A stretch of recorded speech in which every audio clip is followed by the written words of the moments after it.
being here. It's the pre-match press conference for Jamaica against St. Vincent and the Grenadines, the CONCACAF local prelims.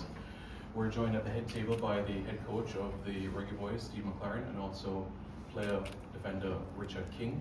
There'll be history being created tomorrow as Jamaica will become the first Caribbean team to host not only a CONCACAF Gold Cup game, but a Gold Cup prelims game as well. Back in 2019, we hosted Honduras in a Gold Cup game, and we will be hosting a prelims game tomorrow as well. So another feather in the cap of Jamaica. To commence proceedings, we kindly ask for you to raise your hand and pose your question, whether it is to Coach McLaren or to Richard King. So who would like to start this morning? Please raise your hand, and we can commence before training starts at 10 o'clock, where the media will have the first 15 minutes.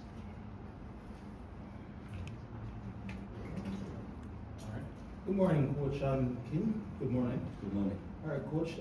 You've seen Cavalier played here many times, right? And you've stated that this pitch here is a smaller dimension compared to the National Stadium. Do you feel this will impact the style of play you want for the Jamaica team? I don't think so. You're right.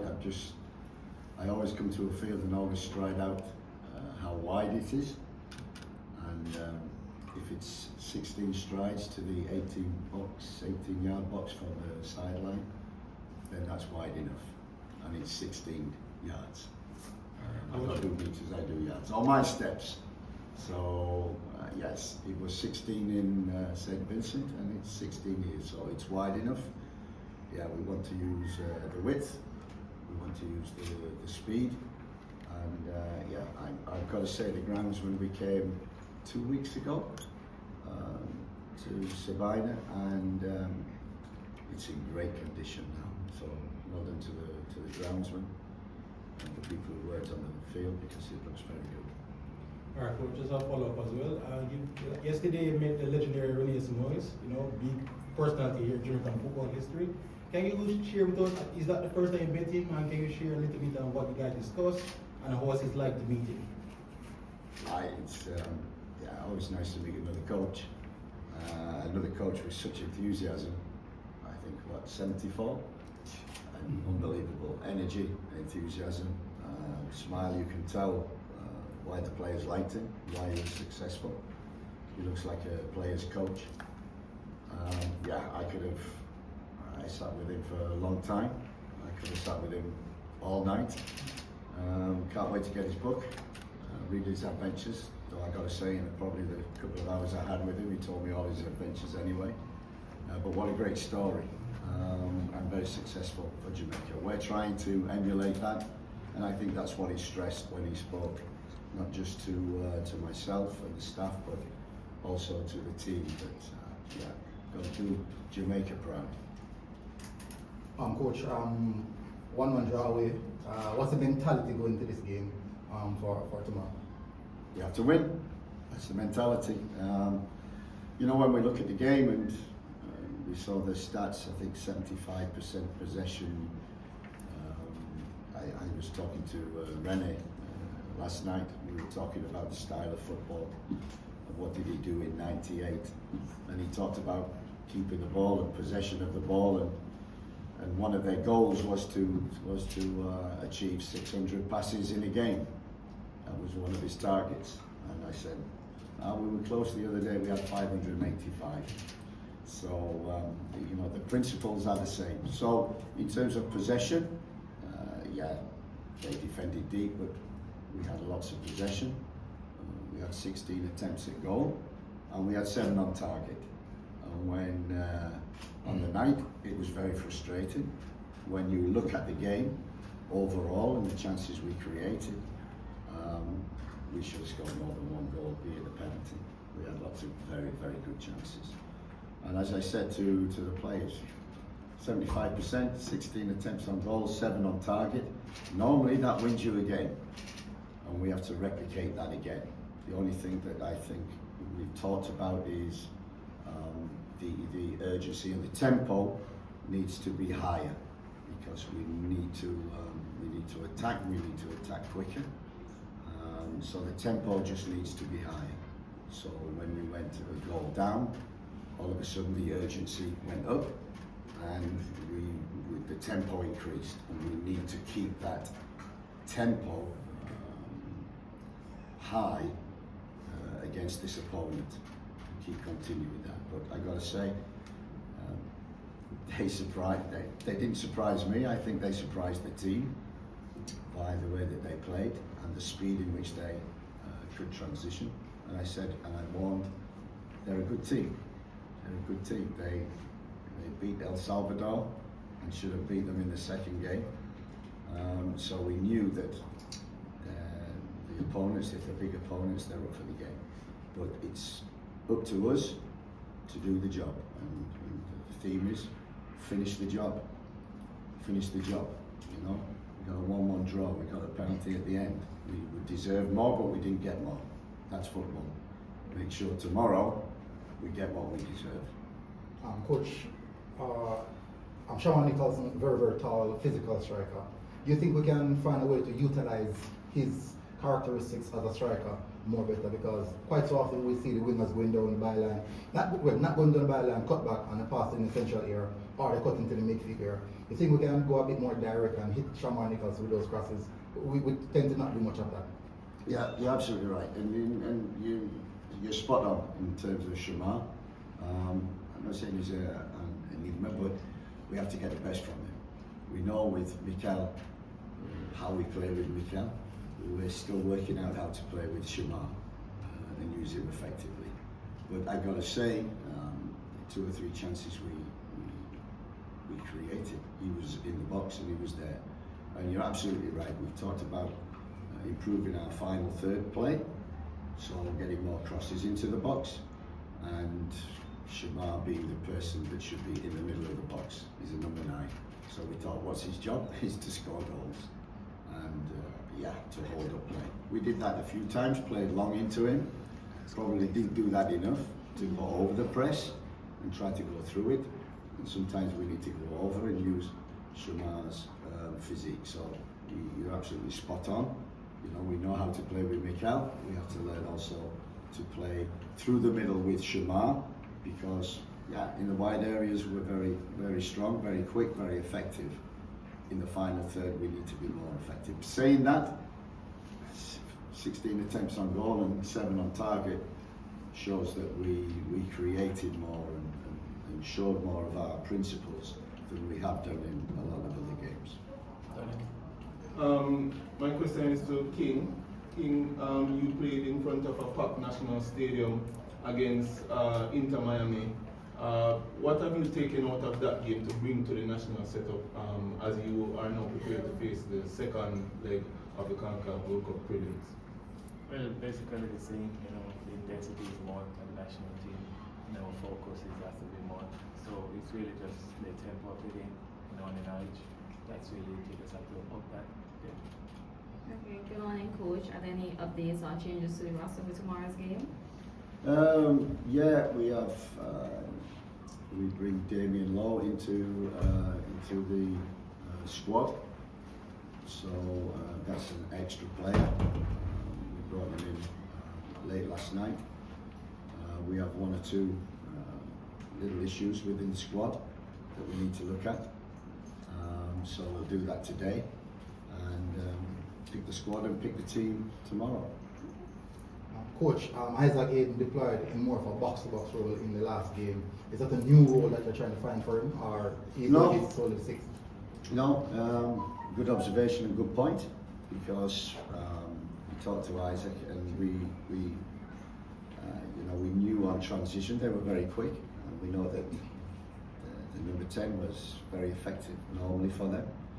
So we wanted to nullify that with Sully, and allowed Isaac to be more of an 8, a box to box, because he can do that role. He can get forward. An example was the US, our first goal, where he made a corner run, pulled back, and the Mary Gray scored. So we know he can be a 6, we know he can be an 8, and we had the 6, the defensive one, taking care of the transitions, like our rest defense, and allowed Isaac to be a little more box to box with Bobby Reed on 10. During the game we changed that a little, and especially the last 20 minutes. I think with Isaac on 6 and Bobby and Dimmy on 10 and Cephas. you know, what I said right at the beginning. It's not. It is about the starters, but a lot of emphasis we put on the finishers, which are the people coming on. And you know, CFAS came on, did a great job for us. Warner Brown was different to Shamar and Kahim for the last few minutes, showed that we have got speed there and we can change a game and we can affect a game. So the game is not about, it is about how we start. The first 10 minutes we emphasise, but it's also the last 10 minutes. And the last 3 games, Trinidad we played twice, and St. Vincent, we scored in the last, after 84 minutes. So the team is making an impact from the bench and winning games or affecting games. As I said, the last couple of games are finished, goals are scored after 88 minutes of the game. Does that show that the team is actually finishing strong in games? Yeah, absolutely, absolutely. It shows the strength of the squad and the depth of the squad. And I know that you know it's really a good exercise. We had the camp with the local players, and we had the 2 games. It really gave me an insight, and many of them have an opportunity in this camp, in training, maybe not playing, but certainly in training, to have a look, to widen. So we've had 6-7 games. We've had a lot of players to look at, and now, you know, the goal is World Cup qualification in 26. Part of that is to qualify for the Gold Cup, and part of that is to build a squad and a consistent squad to go forward. So we are laser focused in our recruitment, especially for the summer. So that's really, really important. And we have a squad now that we need to finish the job, do the job, and get us in the Gold Cup for the summer.